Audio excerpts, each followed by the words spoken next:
ಏನೋಯ್ತು? ಅಣ್ಣ ಅದು ಅಲ್ಲಿ ನೋಡವ.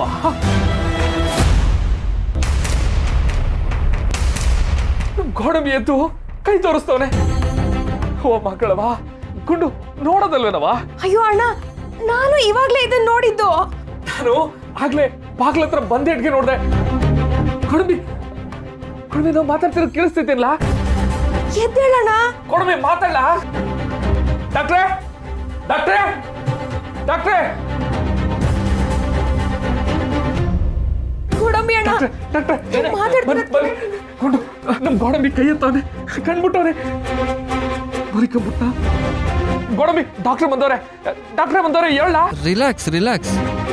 ಈ ಥರ ಎಲ್ಲ ಆಗ್ತಾ ಇರತ್ತೆ. ಅದಕ್ಕೆ ನಾನು ನಿಮ್ಗೆ ಹೇಳೋದು, ಅವ್ರ ಹತ್ರ ಇದ್ದಾಗ ಯಾವಾಗಲೂ ಖುಷಿ ವಿಚಾರನ ಮಾತ್ರ ಹೇಳ್ತಾ ಇರಿ. ಈ ಥರ ರಿಯಾಕ್ಟ್ ಮಾಡ್ತಾ ಅವ್ರು ಸರಿ ಹೋಗ್ತಾರೆ ಅಂತ. ಆದರೆ ಅವ್ರಿಗೆ ತುಂಬ ಪ್ರೆಷರ್ ಕೊಡೋಕೆ ಹೋಗಬೇಡಿ, ಅವ್ರಿಗೂ ಸ್ವಲ್ಪ ಟೈಮ್ ಬೇಕಲ್ವಾ. ಅಂದಹಾಗೆ ಇನ್ನೊಂದು ವಿಷಯ, ಪೇಷಂಟ್ ಜೀವಕ್ಕೆ ಅಪಾಯವಿದೆ ಅಂತ ಗೊತ್ತಾದ್ಮೇಲೆ ನಾನು ಈ ಡಿಸಿಷನ್ ತೊಗೊಬೇಕಾಗಿತ್ತು. ಬೇರೆ ಪೇಷಂಟ್ ಇದ್ದಿದ್ರೆ ನಾನು ಈ ಮಾತು ಹೇಳ್ತಾ ಇರಲಿಲ್ಲ. ಇವ್ರ ಹತ್ರ ಸೆಕ್ಯೂರಿಟಿ ಇಟ್ಬಿಟ್ಟು ಇಲ್ಲೇ ಹಾಸ್ಪಿಟ್ಲಲ್ಲೇ ಉಳಿಸ್ಕೊಳ್ತಿದ್ದೆ. ನಿಮ್ಮನೇಲೇ ಪಾರ್ವತಿ ಅನ್ನೋ ಒಳ್ಳೆ ಡಾಕ್ಟ್ರ್ ಇರುವಾಗ ನಾನು ಈ ಥರ ಡಿಸಿಷನ್ ತೊಗೋಬೇಕಾಯಿತು. ಪೇಷಂಟ್ನ ಇವತ್ತೇ ಡಿಸ್ಚಾರ್ಜ್ ಮಾಡಿ ಕರ್ಕೊಂಡು ಹೋಗಿ, ಅದಕ್ಕೇನು ವ್ಯವಸ್ಥೆ ಬೇಕೋ ನಾನು ಮಾಡ್ತೀನಿ. ಟ್ರೀಟ್ಮೆಂಟ್ಗೆ ನನಗಿಂತ ಪಾರ್ವತಿಯವರೇ ಬೆಸ್ಟ್ ಆಪ್ಷನ್. ಏನೇ ಮೇಜರ್ ಪ್ರಾಬ್ಲಮ್ ಇದ್ದರೂ ಇಲ್ಲಿ ಕರ್ಕೊಂಬನ್ನಿ, ಯಾವುದೇ ಸಮಸ್ಯೆ ಇಲ್ಲ. ಓಕೆನಾ? ಸರಿ ಡಾಕ್ಟ್ರೆ. ಹಂಗಾರೆ ಈ ಸೂಜಿ ಚುಚ್ಚೋದು, ಆಮೇಲೆ ಈ ಮಾತ್ರೆ ಕೊಡೋದೆಲ್ಲ ಅದೆಲ್ಲ ನಿಮ್ಮ ವೈಫ್ ಪಾರ್ವತಿಯವರೇ ಮಾಡ್ಕೊಳ್ತಾರೆ. ನಾವು ಅದ್ರ ಬಗ್ಗೆ ಮಾತಾಡ್ಕೊಳ್ತೀವಿ, ಡೋಂಟ್ ವರಿ. ಅಣ್ಣ, ಹಾಗಾದ್ರೆ ಗೋಡಂಬಿ ಅಣ್ಣನ ಮನೆಗೆ ಕರ್ಕೊಂಡು ಹೋಗೋಣ. ನಾನೇ ಇದ್ದು ಗೋಡಂಬಿ ಅಣ್ಣ ನೋಡ್ಕೋತೀನಿ. ಸರಿ ಕಣ. ಗೋಡಂಬಿ ಅಣ್ಣ, ಏನು ಅನ್ಕೋಬೇಡ. ನಿನ್ ಜೊತೆ ಮನೇಲಿದ್ರೆ ಊಟ ಆದ್ರೂ ಮಾಡ್ಬೋದು. ಜೊತೆಗೆ ನಾನು ಬರೀ ಊಟ ಮಾಡಕ್ಕೆ ಬರ್ತಿಲ್ಲ, ನಿನ್ನೂ ನೋಡ್ಕೋತೀನಣ್ಣ. ಸೀನನ್ ಮನೇಲಿದ್ರೆ ನನಗೆ ಒಂದು ತುತ್ತನ್ನಕ್ಕೂ ಗತಿ ಇರಲ್ಲ. ಅದಕ್ಕೆ ಹೇಳ್ತಾ ಇದ್ದೀನಿ, ಸಾರಿ. ಡಾಕ್ಟ್ರೆ, ಅವನ್ನ ಕಳ್ಸ್ಕೊಡೋ ವ್ಯವಸ್ಥೆ ಎಲ್ಲ ಮಾಡ್ಕೊಳ್ಳಿ, ನಾವು ಅವನ್ನ ಕರ್ಕೊಂಡು ಹೋಗ್ತೀವಿ. ಸರಿ, ಹಾಗಿದ್ರೆ ಪ್ರೊಸೀಜರ್ ಸ್ಟಾರ್ಟ್ ಮಾಡೋಣ ಬನ್ನಿ. ಅಣ್ಣ, ನಾವು ಮನೆಗೆ ಹೋಗ್ತಾ ಇದ್ದೀವಿ. ನೀನ್ ಆದಷ್ಟು ಬೇಗ ಹುಷಾರಾಗ್ತೀಯ, ಯೋಚನೆ ಮಾಡ್ಬೇಡ.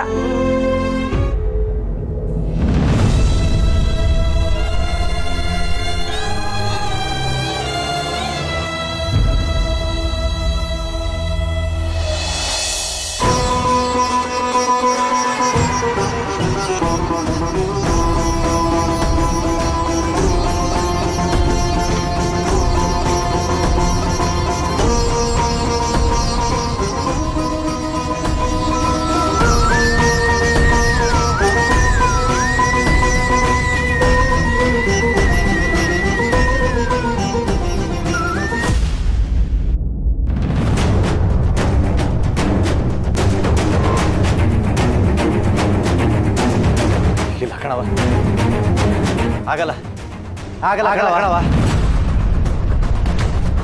ಅಲ್ಲವಾ, ನಾನು ಯಾಕೆ ಕದ್ದು ಮುಚ್ಚಿ ತಾಳಿ ಕಟ್ಟಬೇಕು ಅಂತ ಇವಳನ್ನ ಪ್ರೀತಿಸಿದ್ದೀನಿ ಅಲ್ವಾ. ಅವತ್ತೇನೋ ನನ್ನ ಹಣೆ ಬರ ಸರಿ ಇರಲಿಲ್ಲ, ಆ ರಶ್ಮಿ ಜೊತೆ ಮದುವೆ ಆಗೋಯ್ತು. ಇವಾಗ ನಾನು ಇವಳಿಗೆ ಕದ್ದು ಮುಚ್ಚಿ ತಾಳಿ ಕಟ್ಟಿದ್ರೆ ತಪ್ಪಾಯ್ತದೆ. ಬೇಕಿದ್ರೆ ನಮ್ಮ ಅಪ್ಪನ ಕರೆಸ್ತೀನಿ, ಅವನ ಎದುರುಗಡೆನೆ ಎಲ್ಲ ಹೇಳೋಣ. ಅದನ್ನ ಬಿಟ್ಟು ನಾನು ಕದ್ದು ಮುಚ್ಚಿ ಎಲ್ಲ ತಾಳಿ ಕಟ್ಟಕ್ಕಾಗಲ್ಲ. ನಾ ಕಟ್ಟಲ್ಲ ಕಣವ. ಗೋಡಂಬಿ ನೋಡಕ್ ಆಸ್ಪತ್ರೆಗೆ ಹೋಗ್ಬೇಕು, ಹೋಗಿದ್ ಬರ್ತೀನಿ.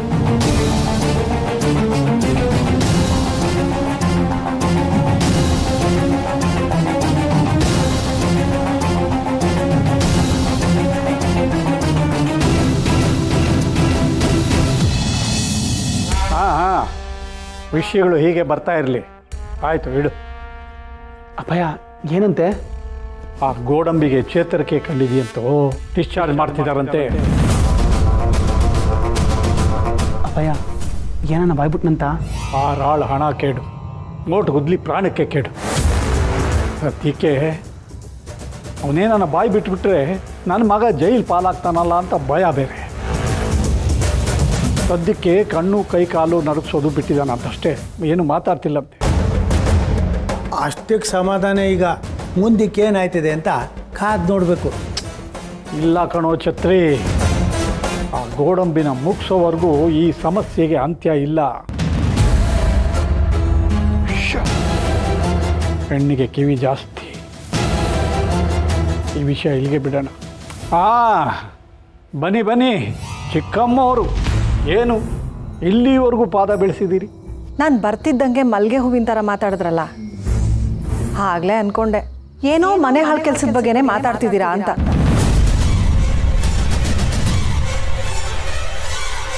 ಸೌಭಾಗ್ಯ ಇದ್ದಾಗ ಒಂದು ಚಿಂತೆ, ಇಲ್ಲದೆ ಇದ್ದಾಗ ನನ್ನ ಪಾಡಿಗೆ ನಾನು ಸುಮ್ಮನೆ ಕೂತೆ ಅಂತ ಮಗನ ಜೊತೆ ಮಾತಾಡ್ತಾ ಇದ್ದು ನಿನಗೆ ಅದೇ ಚಿಂತೆ ಅಂತ ನಾನೇನು ಮಾಡೋಕ್ಕಾಗುತ್ತಮ್ಮ? ಸರಿ, ಈಗ ಬಂದ ವಿಷಯ ಏನು ಹೇಳು. ಗೋಡಂಬಿನ ಮನೆಗೆ ಕರ್ಕೊಂಡ್ಬಂದಿದ್ದಾರೆ, ಅದಕ್ಕೆ ಅವನ್ನ ನೋಡ್ಕೊಂಡು ಬರಬೇಕು. ಶಿವು ಮನೆಗೆ ಹೋಗಿ ಬರ್ತೀನಿ. ಆದರೆ ನನಗಿಷ್ಟ ಇಲ್ವಲ್ಲ. ಎಷ್ಟು ಚೆನ್ನಾಗಿದ್ದು ಗೋಡಂಬಿನ ಇಂಥ ಪರಿಸ್ಥಿತಿ ನೋಡೋದು ಮನಸ್ಸಿಗೆ ತುಂಬ ನೋವಾಗುತ್ತಮ್ಮ. ಬೇಡ, ನೀನು ಹೋಗಬೇಡ, ನಾನು ಬರೋದು. ನಿಮ್ಗಿಷ್ಟ ಇಲ್ಲ ಅಂದರೆ ನಾನು ನೋಡಬಾರ್ದಾ?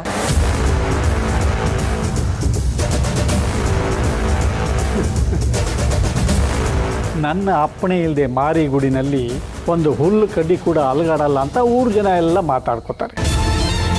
ಅಂಥದ್ರಲ್ಲಿ ನೀನು ನನ್ನನ್ನು ದಾಟಿ ಹೊರಟ್ರೆ ಊರು ಜನಕ್ಕೆ ಮಾಡಿದ ಅನ್ಯಾಯ ಅಲ್ವಾ? ಅದಕ್ಕೆ ಬ್ಯಾಡಮ್ಮ, ಒಳಗೆ ಹೋಗು. ನಾನು ಹೋಗ್ತೀನಿ ಅಂತ ಹಠ ಹಿಡಿದ್ರೆ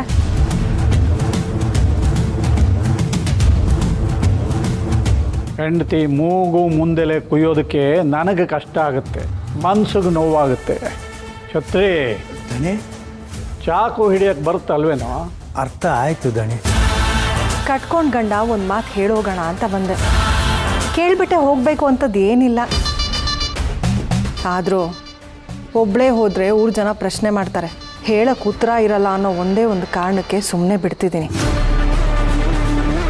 ರೀ. ಆದರೂ ಇತ್ತೀಚೆಗೆ ನೀವು ಯಾಕೋ ತುಂಬ ಮೆರಿತಾ ಇದ್ದೀರಾ. ಸದ್ಯದಲ್ಲೇ ಮುರಿಯುತ್ತೆ ನಿಮ್ಮ ಅಹಂಕಾರ. ಅದನ್ನು ನಾನು ನೋಡ್ತೀನಿ.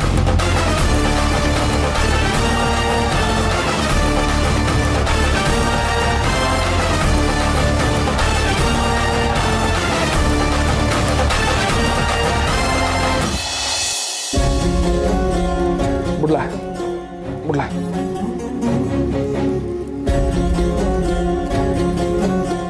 ಮಾವ, ಗೋಡಂಬಿ ಅಣ್ಣನ ರೂಮಲ್ಲೇ ಮಲಗಿಸ್ಬೋದಿತ್ತಲ್ಲ? ಬ್ಯಾಡ್ ಕಣ್ಪಾರು, ಇಲ್ಲಿ ಅವ್ನ ನಡುಮನೇಲಿ ಮಲ್ಕೊಂಡಿದ್ರೆ ಯಾರಾನೋ ಒಬ್ರು ಕಣ್ಣು ಅವ್ನ ಮ್ಯಾಕೆ ಇರ್ತೈತೆ. ಅದು ಅಲ್ಲದೆ ಅವನ ಕೋಣೆಯಲ್ಲಿ ಮಲಗಿಸ್ಬಿಟ್ರೆ ಅವನು ಒಬ್ಬನೇ ಆಗ್ಬಿಡ್ತಾನೆ. ಅದಕ್ಕೆ ಅವನು ಇಲ್ಲೇ ಮಲ್ಕೊಂಡಿರ್ಲಿ. ಅದು ನಿಜನೇ. ಗೋಡಂಬಿ ಅಣ್ಣ ಇಲ್ಲೇ ಇದ್ರೆ ಇಲ್ಲಿರೋರು ಯಾರಾದರೂ ಆಗಾಗ ಮಾನಿಟರ್ ಮಾಡ್ತಿರ್ಬೋದು. ರಶ್ಮಿ, ಸೀನಾ, ನೀವು ಆರಾಮಾಗಿದ್ದೀರಾ ಅಲ್ವಾ? ಸೀನಾ, ತುಂಬ ನೋವಿದೆಯೇನೋ? ಪರವಾಗಿಲ್ಲ. ಅದಕ್ಕೆ ಇದೆಲ್ಲ ಒಂದು ಮ್ಯಾಟ್ರಾ? ಎಂತೆಂಥ ಹುಲಿ ಸಿಂಹಗಳ ಜೊತೆನೆ ಗುದ್ದಾಡ್ಬಿಟ್ಟಿದ್ದೀನಿ. ಹೌದೌದು, ನಾನು ಸರಿಯಾದ ಟೈಮಿಗೆ ಹೋಗಿರ್ಲಿಲ್ಲ ಅಂದ್ರೆ ಅಲ್ಲಾಡ್ತಿದ್ದ ಸೀಲಿಂಗ್ ಫ್ಯಾನಿಗೆ ಸಿಕ್ಕಾಕೊಂಡು. ಅಯ್ಯೋ ಸಾರಿ ಕಣ್ರಿ, ಏಕವಚನದಲ್ಲಿ ಹೇಳ್ಬಿಟ್ಟೆ. ನಾನು ಸರಿಯಾದ ಟೈಮಿಗೆ ಹೋಗಿರ್ಲಿಲ್ಲ ಅಂದ್ರೆ ಸೀಲಿಂಗ್ ಫ್ಯಾನಿಗೆ ಸಿಕ್ಕಾಕೊಂಡು ಅಲ್ಲಾಡ್ತಿದ್ರು ಅಲ್ವೇನ್ರಿ?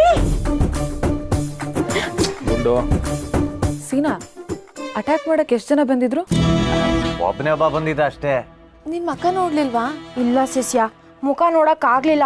ಆದ್ರೆ ಒಳ್ಳೆ ಪರ್ಸನಾಲಿಟಿನೇ ಇದ್ದ. ಆದ್ರೂ ನಾನು ನನ್ನ ಗಂಡ ಸೇರ್ಕೊಂಡು ಅವನು ಕೊಟ್ವಿ. ಹೌದೌದು, ನಾಯಿ ಕೊಟ್ಟಂಗೆ ಕೊಟ್ವಿ. ಆದ್ರೆ ಅವನ ಮುಖ ಒಂದು ನೋಡ್ಬೇಕಾಯ್ತು, ಅಷ್ಟ್ರಲ್ಲಿ ಮಿಸ್ ಆಗೋದೆ. ಅದಕ್ಕೆ ಹೇಳೋದು ತಲೆಯಲ್ಲಿ ಸ್ವಲ್ಪ ಡಿಟರ್ಜೆಂಟ್ ಇರಬೇಕು ಅಂತ. ಅಯ್ಯೋ, ಆ ಡಿಟರ್ಜೆಂಟ್ ಅಲ್ವೇ, ಇಂಟೆಲಿಜೆಂಟ್. ಅದೇ ಇರಬೇಕು. ಅದ್ ನನಗಿತ್ತು. ಅವನ್ ಮುಖ ನೋಡಕ್ ಆಗ್ಲಿಲ್ಲ ಅಂದ್ರೂ ಪರವಾಗಿಲ್ಲ, ಸರಿಯಾಗಿ ಒಂದ್ ಮಾರ್ಕ್ ಮಾಡಿ ಕಳ್ಸಿದೀನಿ.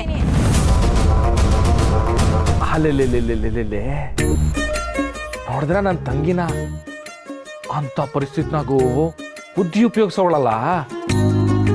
ಆಹಾ ಗುಂಡು, ಸಾರ್ಥಕ ಆಯ್ತು ಬಿಡವ. ಗುಂಡು, ನೀನು ಗ್ರೇಟು, ಬುದ್ಧಿವಂತೆ. 10 ಜನ ಬಂದರೂ ಹೊಡೆಯೋ ಧೈರ್ಯವಂತೆ, ಎಲ್ಲದರಲ್ಲೂ ಮುಂದೆ ನೀನು. ಆದ್ರೆ PUC ಪಾಸ್ ಆಗೋದ್ರ ಹಿಂದೆ ಆಟೆ. ಅಣ್ಣ ನಾವೆಲ್ಲರೂ ಇಲ್ಲಿ ನಗ್ತಾ ಇದ್ರೆ ಗೋಡಂಬಿ ಕೈ ಅಲ್ಲಾಡಿಸ್ತಾವಣ್ಣ.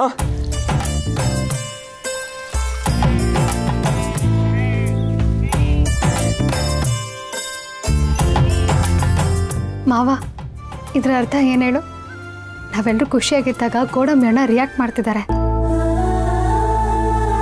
ಸೊ ಎಲ್ಲರೂ ಗೋಡಂಬಿ ಅಣ್ಣನ ಮುಂದೆ ಖುಷಿಯಾಗಿರ್ಬೇಕು. ಗೋಡಂಬಿ ಅಣ್ಣ ಬೇಗ ಹುಷಾರಾಗ್ತಾರೆ.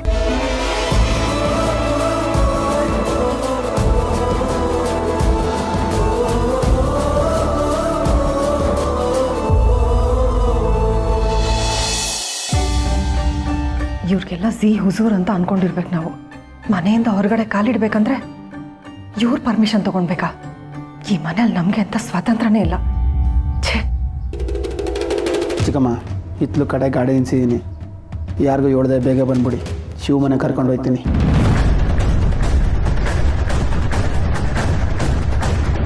ಇವನೇನು ಅವ್ರ ಅಪ್ಪನ ಮಾತನ್ನ ಮೀರಿ ನನ್ನ ಕರ್ಕೊಂಡು ಹೋಗ್ತೀನಿ ಅಂತ ಹೇಳ್ತಿದ್ದಾನಲ್ಲ. ಇವ್ನು ನಿಜವಾಗ್ಲೂ ಬದಲಾಗಿದ್ದಾನೋ ಅಥವಾ ಬದಲಾಗಿರೋ ಥರ ನಾಟಕ ಮಾಡ್ತಿದ್ದಾನ?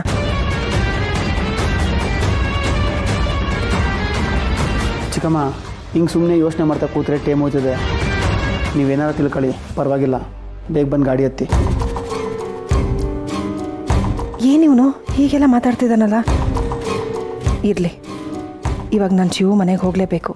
ಮಿಕ್ಕಿದ ಆಮೇಲೆ ಯೋಚನೆ ಮಾಡೋಣ.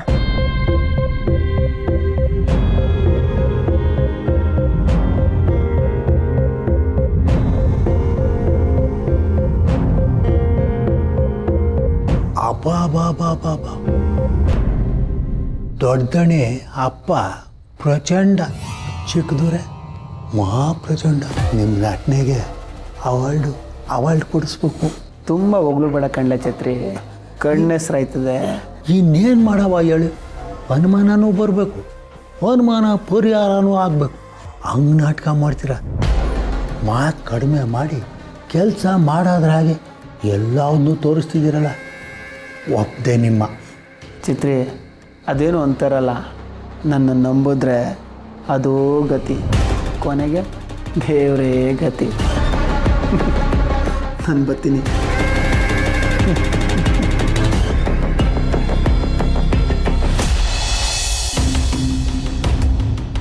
ದೇವಸ್ಥಾನಕ್ಕೆ ಹೋಗ್ತೀನಿ ಅಂತ ಹೋದವಳು ಈಟೊತ್ತಾದ್ಮೇಲೆ ಬರ್ತಾ ಇದೀಯಾ?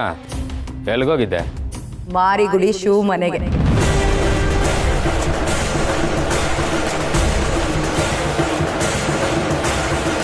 ಅದಕ್ಕೆ ಶತ್ರು ಮನೆಗೆ ಕಾಲಿಟ್ಟು ಇವಾಗ ಕತೆ ಹೇಳಕ್ ಬಂದಿದ್ದೀರಾ? ಕೋಟಿ ಗೀಟಿ ಅಂದ್ಕೊಂಡು. ಸೋಮೇಗೌಡ, ಕೇಳೋ ತಾಳ್ಮೆ ಇದ್ರೆ ಕೇಳು, ಇಲ್ಲಾದ್ರೆ ನಿಮ್ಮ ಅಣ್ಣನ ಹತ್ರ ಹೇಳಿರ್ತೀನಿ, ಆಮೇಲೆ ಕೇಳ್ಕೊ. ಇಂದ್ರಿ, ಕೋಪ ಮಾಡ್ಕೋಬೇಡ. ವಯಸ್ಸಿನ ಹುಡುಗ ಬಾಯಿ ತಪ್ಪು ಮಾತಾಡ್ಬಿಟ್ಟವನೆ. ಹೇಳು, ಶಿವನ ಮನೆಗೆ ಹೋಗಿದ್ದ? ಏನಂದ ಶಿವು? ಏನು ಮಾತಾಡ್ದೆ? ಮೊದಲು ನಿನ್ನ ತಮ್ಮನಿಗೆ ನನ್ನ ಹತ್ರ ನೆಟ್ಟಿಗೆ ಮಾತಾಡೋದಕ್ಕೆ ಹೇಳಿ. ಅದಕ್ಕೆ ತೆಪ್ಪಾಯ್ತು. ಮೊದಲು ವಿಷಯ ಏನು ಅಂತ ಹೇಳಿ. ವಿಶ್ರು, ಈ ಪೆದ್ದನಿಗೆ ಇನ್ನೊಂದು ತಿಂಗಳಲ್ಲಿ ಮದುವೆ ಆಗುತ್ತೆ ಅಂತ ಹೇಳಿದ್ರಲ್ಲ, ಅದಕ್ಕೆ ನಾನು ಹುಡುಗಿನ ಹುಡ್ಕೊಂಡು ಬಂದಿದ್ದೀನಿ.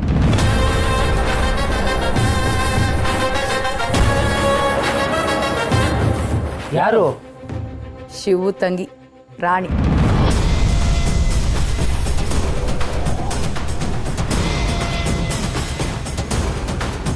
ಶಿವನ ಮನೆ ಹುಡುಗಿನ? ಇಂದ್ರಿ, ಶಿವನ ಮನೆಯಿಂದ ಹೆಣ್ಣು ತರೋದು ಬೇಡ. ಅವನು ಮೊದಲೇ ಊದ್ ಕಡ್ಡಿನ ಕೈಯಲ್ಲಿ ಹಿಡ್ಕೊಂಡು ನಿಂತಿರ್ತಾನೆ. ನೀನು ಲಕ್ಷ್ಮೀ ಪಟಾಕಿನ ಅವನು ತಾವು ಕೊಡೋ ಕೆಲಸನ ಮಾಡಬೇಡ. ಮುಟ್ಟಿದ್ರೆ ಢಮಾರ್. ಆ ಪಾರ್ವತಿ ಮೊದಲೇ ನನಗೆ ಪರ್ಕೆಲ್ಲಿ ಹೊಡೆದು ಕಳ್ಸವಳೆ. ಅವ್ರ ಮನೆ ಹೆಣ್ಮಕ್ಳು ಅಂದರೆ ಭಯ ಆಯ್ತದೆ. ಇನ್ನು ಯಾವ್ದ್ರಲ್ಲಿ ಹೊಡೆದು ಕಳಿಸ್ತಾರೋ. ಅಲ್ಲೇ ನೀವು ತಪ್ಪು ತಿಳ್ಕೊಂಡಿರೋದು. ಶಿವು ಮೂರನೇ ತಂಗಿ ರಾಣಿ ಇದ್ದಾಳಲ್ಲ, ಅವಳಂತ ಶತದಡ್ಡಿನ ನಾನು ನೋಡೇ ಇಲ್ಲ. ಅವಳು ಚಿಕ್ಕ ವಯಸ್ಸಿಂದ ಹೊರಗಿನ ಜಗತ್ತೇ ನೋಡಿಲ್ವಂತೆ, ಮನೆ ಒಳಗಡೆನೆ ಬಿದ್ದಿದ್ದಾಳಂತೆ. ಹೆಂಗಣ ಸೊಪ್ಪು? ಒಂದು ಕಟ್ ಸೊಪ್ಪು ತಗೊಳಕ್ಕೆ ಇಡೀ ಜಗತ್ತನ್ನೇ ಸುತ್ಕೊಂಡ್ ಬಂದಿದೀಯಾ? ಅವಾಗಿನಿಂದ ನಾನು ನೋಡ್ತಾನೆ ಇದ್ದೀನಿ. ನನಗೆ ಸಂದಾಗಿರೋ ಸಪ್ಪೆ ಬೇಕು, ನಾಟಿ ಸಪ್ಪೆ ಬೇಕು. ನಮ್ಮ ಮನೆಗೆ ಬೇಕಾಗಿರೋದು ಸಿಗೋ ತನಕ ಬರೀ ಜಗತ್ತಲ್ಲ, ಇಡೀ ಬ್ರಹ್ಮಾಂಡನೇ ಸುತ್ಕೊಂಡ್ ಬರ್ತೀನಿ.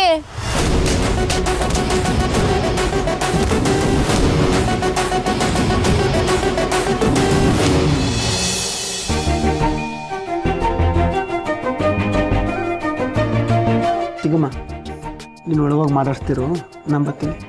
ಸರ್,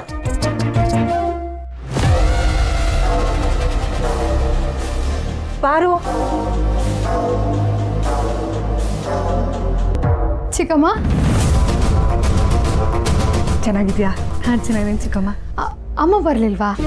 ಅವತ್ತೇ ಹೇಳಿದ್ನಲ್ಲ ಪಾರು, ನೀವಿಬ್ರು ಒಂದಾಗಿರ್ಬೇಕು, ಚೆನ್ನಾಗಿರ್ಬೇಕು ಅಂತ ಅಕ್ಕ ತುಂಬ ದೇವಸ್ಥಾನದಲ್ಲಿ ಹರಕೆ ಹೊತ್ಕೊಂಡಿದ್ದಾಳೆ. ಟೈಮ್ ಸಿಕ್ದಾಗೆಲ್ಲ ಒಂದೊಂದು ದೇವಸ್ಥಾನಕ್ಕೆ ಹೋಗಿ ಹರಕೆ ತೀರಿಸ್ತಾ ಇದ್ದಾಳೆ. ಅವಳು ಮನೇಲಿ ಇದ್ದಿದ್ರೆ ಇವತ್ತು ಖಂಡಿತ ಕರ್ಕೊಂಡು ಬರ್ತಿದ್ದೆ, ಆದರೆ ಬೆಳಗ್ಗೆನೆ ಕಟೀಲ್ ದೇವಸ್ಥಾನಕ್ಕೆ ಹೋಗಿದ್ದಾಳೆ. ಅಮ್ಮನ ನಂಬಿಕೆನ ನಾನು ಗೌರವಿಸ್ತೀನಿ ಚಿಕ್ಕಮ್ಮ. ನಿಮ್ಮೆಲ್ಲರೂ ಪ್ರೀತಿ ಹಾರೈಕೆ ನಮ್ಮ ಮೇಲೆ ಇದೆಯಲ್ಲ, ನನಗೆ ಮಾವನಿಗೆ ಏನೂ ಆಗಲ್ಲ.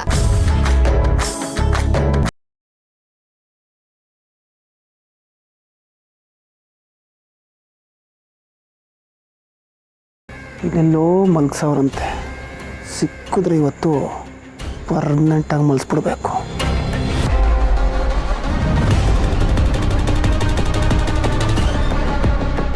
ಏನಿವನು ಪ್ರತಿ ಸಲ ನಾನು ನೋಡಿದಾಗ್ಲೆಲ್ಲ ಕೆಟ್ಟದಾಗಿ ಬಿಹೇವ್ ಮಾಡ್ತಿದ್ದ, ಅಹಂಕಾರದಲ್ಲಿ ಮಾತಾಡ್ತಿದ್ದ. ಅವತ್ತಿವನ್ ತಲೆಗೆ ಪೆಟ್ಟು ಬಿದ್ದಾಗ್ಲಿಂದ ಇವನ್ ವರ್ತನೆನೇ ಬದಲಾಗಿದೆಯಲ್ಲ. ಏನೇ ಬೈದ್ರೂ ಸುಮ್ಮನೆ ಇರ್ತಾನೆ, ಎದುರಿಗೆ ಸಿಕ್ಕರೆ ತಲೆ ಬಗ್ಗಿಸ್ಕೊಂಡು ಹೋಗ್ತಾನೆ. ಇವ್ನು ನಿಜವಾಗ್ಲೂ ಅದೇ ಪರ್ಶುನ ಅಥವಾ ತಲೆಗೆ ಏಟಾಗಿ ತಲೆಗೆಲ್ಲ ಏನಾದರೂ ಕೆಟ್ಟು ಹೋಗಿದ್ಯಾ? ಒಂದು ಗೊತ್ತಾಗ್ತಿಲ್ವಲ್ಲ.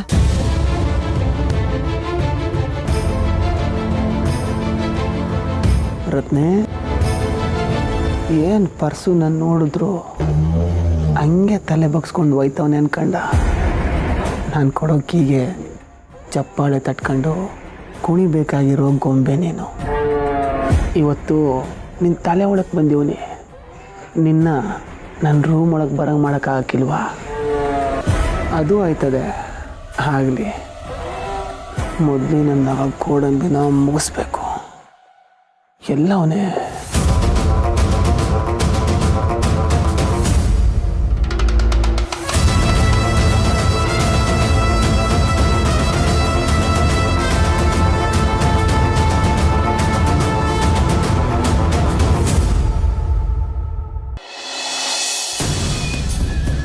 ಈ ಕಾಲದಲ್ಲಿ ಜಗತ್ತಿನೇ ಆಳೋಂಥ ಹೆಣ್ಮಕ್ಳವ್ರೆ, ಅಂಥದ್ರಲ್ಲಿ ಜಗತ್ತೇ ಗೊತ್ತಿದ್ದೇ ಇರೋರು ಈ ಜಗತ್ನಾಗವ್ರ.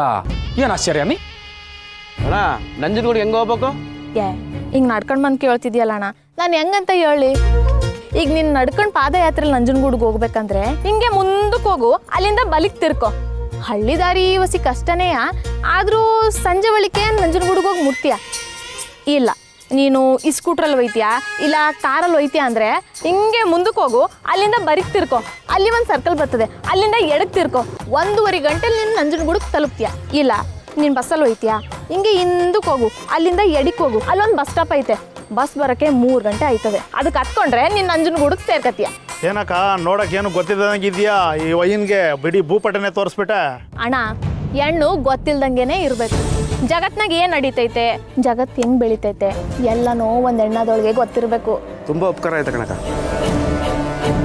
ಈ ಕಾಲದಲ್ಲಿ 1 ವರ್ಷದ ಮಕ್ಕಳು ಮೊಬೈಲ್ನ ಯಾವ ರೀತಿ ಬಳಸಬೇಕು ಅಂತ ತಿಳ್ಕೊಂಡಿರ್ತಾರೆ, ಆದರೆ ಇವಳಿಗೆ ಮೊಬೈಲ್ನ ಹೇಗೆ ಬಳಸಬೇಕು ಅಂತಲೂ ಗೊತ್ತಿಲ್ಲ.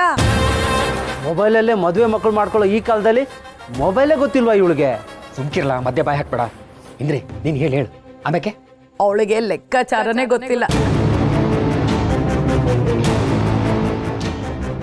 ಯಾಕಣ ಕಟ್ಟಿಗೆ 18 ರೂಪಾಯಿ ಹೇಳ್ತಿದ್ಯಾ? ನಾನು ಇಡೀ ಸಂತೆನೆ ಸುತ್ಕೊಂಬಂದೀವ್ನಿ ನೋಡು. ನ್ಯಾಯವಾದ್ರೂ ಎಷ್ಟು ಹೇಳ್ಬೇಕು, ಸುಮ್ಕೆ 1 ರೂಪಾಯಿನೂ ಜಾಸ್ತಿ ಕೊಡಕ್ಕಿಲ್ಲ ನಾನು. 75 ಕಟ್ ತಕಂದ್ರೆ ನಮಗೆ 1000 ರೂಪಾಯಿ ಬೀಳ್ತದೆ. ಅಲ್ಲಿಂದ ಇಲ್ಲಿಗೆ ತಗೊಬಂದು ವ್ಯಾಪಾರ ಮಾಡೋದಕ್ಕೆ ನನ್ಗೇನಾರು ಗಿಟ್ಬಾರ್ದ? ಓ ಹೌದೇನಪ್ಪ, ಆಯಿತು. ಈಗ 75 ಕಟ್ಟಿಗೆ 1000 ಆದರೆ 1 ಕಟ್ಟಿಗೆ 13 ರೂಪಾಯಿ 33 ಪೈಸೆ ಆಯ್ತದೆ. ಆದರೆ ನೀನು ನನಗೆ ಹೇಳ್ತಿರೋ ರೇಟ್ ಎಷ್ಟು? 18 ರೂಪಾಯಿ. ಅದೆಂಗಾಯ್ತದೆ ಅಂತೀನಿ. 1/4 ರೂಪಾಯಿ ಲಾಭ ಆಯ್ತದೆ ಅಂತ ನನಗೆ ಕತೆ ಬಿಡಬೇಡ. 1/4 ರೂಪಾಯಿ ಲಾಭ ಆಯ್ತದೆ ಅಂತ ನನ್ನ ಹತ್ರ ಸುಳ್ಳು ಹೇಳಿ 1 ಕಟ್ಟಿಗೆ 3 ರೂಪಾಯಿ 35 ಪೈಸೆ ಲಾಭ ಮಾಡಿಕತ್ತಿದ್ಯಾ? 13 ವರ್ಷದಿಂದ ನಾನು ವ್ಯಾಪಾರ ಮಾಡ್ತಾ ಇದ್ದೀನಿ. ನಾನೇ ಬತ್ತ ಕ್ಯಾಲ್ಕುಲೇಟರ್ ತಂದಿಲ್ಲ. ಪೈಸೆ ಹೆಂಗಪ್ಪ ಲೆಕ್ಕ ಹಾಕೋದು ಅಂತ ತಲೆ ಕೆಡ್ಸ್ಕೊಂಡು ಕೂತಿದ್ದೀನಿ. ನೀನು ಪೆನ್ನು ಪೇಪರ್ ಇಲ್ದೇನೆ ಪೈಸೆ ಹೆಂಗಕ್ಕ ಲೆಕ್ಕ ಹಾಕ್ತೆ ನೀನು? ಲೆಕ್ಕಾಚಾರನೇ ಗೊತ್ತಿಲ್ಲ ಅಂದಮ್ಯಾಕೆ ಈ ಪೆದ್ದನ ಮಗನ ಮದುವೆ ಆದಮೇಲೆ ಆಸ್ತಿ ಎಲ್ಲ ಅವ್ರಿಗೆ ಹೊಂಟೈತದೆ. 10 ರೂಪಾಯಿಗೆ 1 ಸೊನ್ನೆ ಆದರೆ 50 ರೂಪಾಯಿ 5 ಸೊನ್ನೆ ಬರ್ಸ್ಕೊಬಿಡ್ಬೋದು. 60 ರೂಪಾಯಿಗೆ 6 ಸೊನ್ನೆ, ಲಕ್ಷ ದಾಟುತ್ತಲ್ಲಣ್ಣ. ಬರೀ ಲಕ್ಷ ಅಲ್ಲ, ಕೋಟಿಗಟ್ಟಲೆ ಬಾಚ್ಕೊಳ್ಬೋದು.